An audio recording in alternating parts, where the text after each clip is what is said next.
आओ शोभा, कहाँ चली गई थी? तुमने तो कहा था यहाँ आकर मेरी देखभाल करोगी। एक प्रोग्राम में गई थी, अब आ गई हूँ।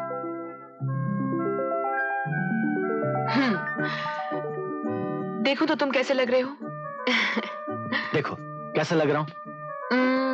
बिल्कुल वैसे ही जैसे पहले थे। और मैं कैसी लगती हूँ? बिल्कुल जैसी थी हमारी शादी के बाद।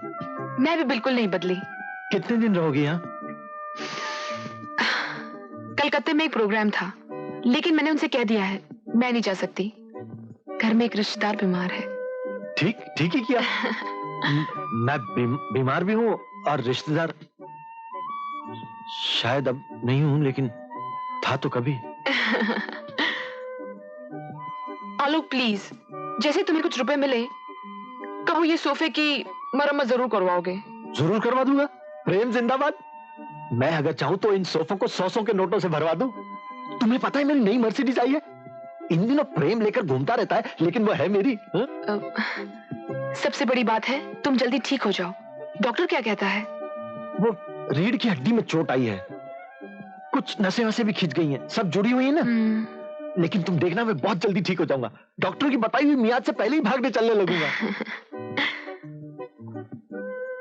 लेकिन कह नहीं सकते शोभा, हो सकता है कई महीनों इस कुर्सी से बंधा रहना पड़े। कब तक झूठ बोलना पड़ेगा? क्या? यही रिश्तेदार की बीमारी के बहाने कलकत्ते नहीं गई, यहाँ चली आई तुम्हारे पास।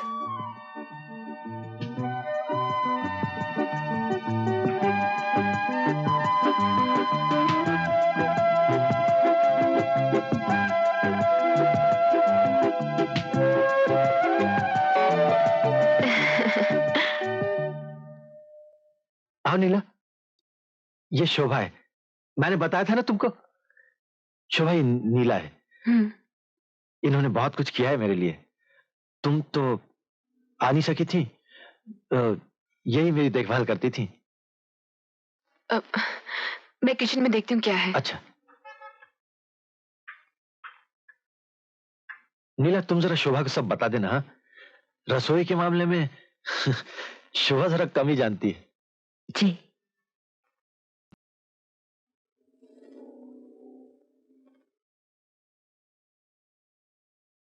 सुनिए, आप परेशान ना हो, मैं सब कर दूंगी। मेरी ही बॉल से चोट लगी थी उन्हें। मुझे इतना बुरा लगा उस दिन, तभी से मैं आलोक जी की खिदमत करती रहती हूँ, ताकि अपनी गलती का कुछ तो प्रायश्चित कर लूं। इसमें तुम्हारी क्या गलती है? आलोक जी कितने अच्छे हैं, कितने सीधे, समझदार। आलोक क्या है ये मुझे बताने की जरूरत नहीं। 2 दिन आप नहीं है, रोज इंतजार करते थे आलोक जी आपका। मिस्टर प्रेम की जबान पर तो सिर्फ रुपया ही रुपया लगा रहता है, लेकिन आलोक जी सिर्फ आपके बारे में ही पूछते रहते थे। बस ऐसा ही है आलोक, स्वीट लेकिन ना समझ, बेवकूफ। आलोक का बस चले तो किसी को 1 रुपया भी नसीब ना हो। दोनों की रसोई में लग गई है। देख तू जानी क्या कर रहा है। अरे ये भी किचन में जा रहा है। शोभा कहाँ गई? नहाने गई हैं। शोभा को अचार बहुत पसंद है, एक प्लेट में अलग से निकाल लेना। अचार तो नहीं है। इस अलमारी में देखो, नौकरानी से छिपाकर मैंने 2 शीशियां रखी हैं।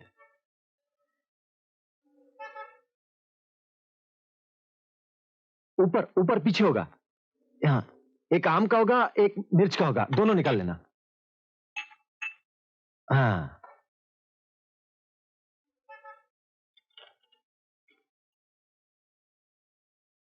तुम्हें शोभा कैसी लगी?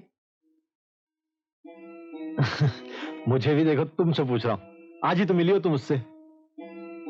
खाना हमारे साथ खा के जाना। नहीं नहीं, मैं चली जाऊंगी। नीला, तुमने मेरे लिए बहुत किया है, हर वक्त मेरी खिदमत में लगी रहती हो, लेकिन तुम्हारा अपना भी तो काम है। और फिर शोभा भी अब आ गई है और लगता है अब तो यहीं रहेगी, तो तुम्हें अब तकलीफ करने की जरूरत नहीं है। तुमने जो कुछ मेरे लिए किया है उसके लिए बहुत बहुत धन्यवाद। आलोक,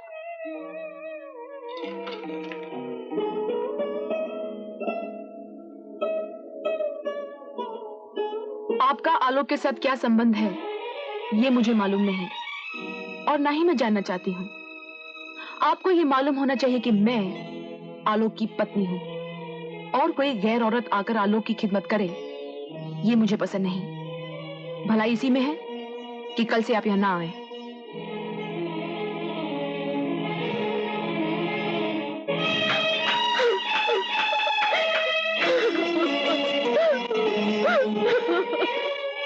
अरे क्या है तुझे? मैं सिर्फ चाहती थी आलोक मेरी आंखों के सामने ठीक हो जाए, मैं उन्हें फिर से चलता फिरता देख सकूं, बस और कुछ नहीं। चुप हो जा नीला, क्या फायदा रोने से? मैं चली जाऊंगी यहाँ से, नहीं रहूंगी यहाँ। ऐसा नहीं कहते नीला, तेरे टाटा गोल्ड कप के टूर्नामेंट शुरू होने वाले हैं और फिर क्लब की सारी जिम्मेदारी भी तेरे ऊपर है। तेरे बलबूते पर ही तो क्लब जिंदा है। चुप हो जा।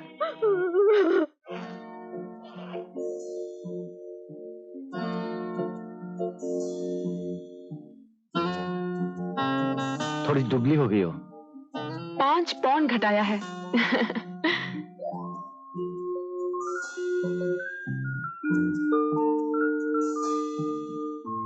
तुम्हारा कॉलर खोल दूं? नहीं, वो ये सब मैं खुद ही कर लेता हूँ।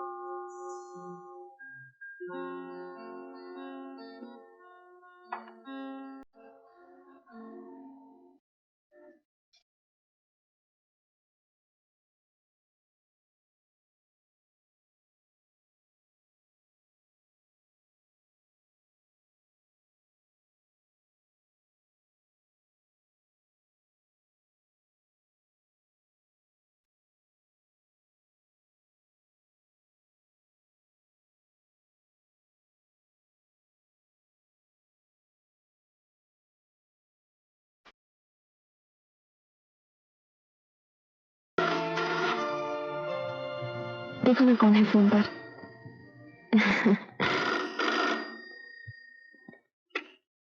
हेलो, यस, हाँ हाँ। नई जिंदगी मुबारक हो शोभा। अच्छा हुआ तुम वापस आ गई। अच्छा, हमारा बालक कैसा है? अच्छा है, A1। हमारे पुराने दिन फिर से वापस आ गए। अभी अभी हम दोनों ने खाना खाया है, अब सोने जा रहे हैं। सोने जा रहे हैं? जरा देना उसको फोन देना। ये साड़ी कैसी है? अभी वो चंदेरी साड़ी भी पहन के दिखाती हूँ। हाँ बरखुरदार, देखो अगर मैं तुम्हारी जगह होता ना तो अपने आप पर काबू रखता। अरे ठीक है भाई, जानता हूँ बहुत दिनों के बाद तुम्हारी बीवी आई है, मैं तुम्हारी हालत समझ सकता हूँ, लेकिन अपने आप पर जरा कंट्रोल रखना।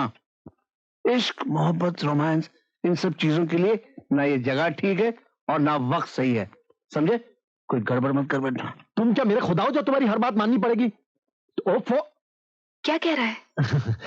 लेकिन देखो, ठीक है तुम्हारी मर्जी, लेकिन जो भी करो जरा पोज बढ़िया देना, क्योंकि सामने से तुम्हारी तस्वीर खींची जा रही है। हाँ। ये कैसी है? बकवास है।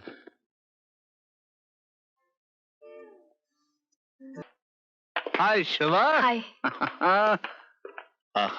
Wearing a sexy dress today. सब कंट्रोल में? हाँ, सब कंट्रोल में। हाँ तो बरखुरदार, ये लो, ये हमारी कंपनी के कागजात है, 7 कॉपीज है, हर एक पे दस्तखत कर दो। कौन सी कंपनी है? आलोक प्रकाश चैरिटीज ट्रस्ट। मैं कुछ समझी नहीं। अरे जब समझोगी तब तुम्हें अपने आलोक पे नाज होगा। हो गया? शाबाश। चलो ये तो हो गया। अब हाँ, मैंने नीला से बात करके सारी तैयारियां कर ली है। अगली शनिचर की रात को जिमखाना मैदान में एक आलीशान हॉकी बेनिफिट मैच होगा। इंटरवल में हमारे आलोक को एक सम्मान पत्र दिया जाएगा। उसके बाद सारी रोशनी बुझा दी जाएगी और फिर मैच देखने वाली 50,000 जनता से दरखास्त की जाएगी कि वो सब एक माचिस की तीली जलाए। और भगवान से प्रार्थना करें कि हमारा आलोक बहुत जल्द ठीक हो जाए। जरा सोचो क्या नजारा होगा, अंधेरे में 50,000 जलती हुई तीलियां। उसके बाद एक स्पॉटलाइट आलोक पर आएगी। आलोक अपनी कुर्सी से उठकर माइक की तरफ जाएगा, धीरे धीरे आहिस्ते आहिस्ते, चारों तरफ तालियां बजेगी और फिर आलोक हमारी स्कीम के बारे में एक शानदार तकरीर करेगा। उस रात जितना भी रुपया इकट्ठा किया जाएगा उसमें से डॉक्टरी खर्चे को छोड़कर बाकी सारा रुपया आलोक प्रकाश अपंग और अंशशाला चैरिटी ट्रस्ट को दे दिया जाएगा। मैं कुछ समझी नहीं। हम नहीं चाहते लोग हमारी तरफ उंगलियां उठाएं और कहें कि ये केस हम अपनी जेब गर्म करने के लिए कर रहे हैं। अरे भले हम कोई बिरला या टाटा नहीं, लेकिन जितनी भी हमारी हस्ती है उसके मुताबिक हम समाज के पीड़ित और बदनसीब तबके की तरफ अपना हाथ बढ़ा रहे हैं ताकि उनको इस अंधेरे में आशा की एक किरण नजर आए।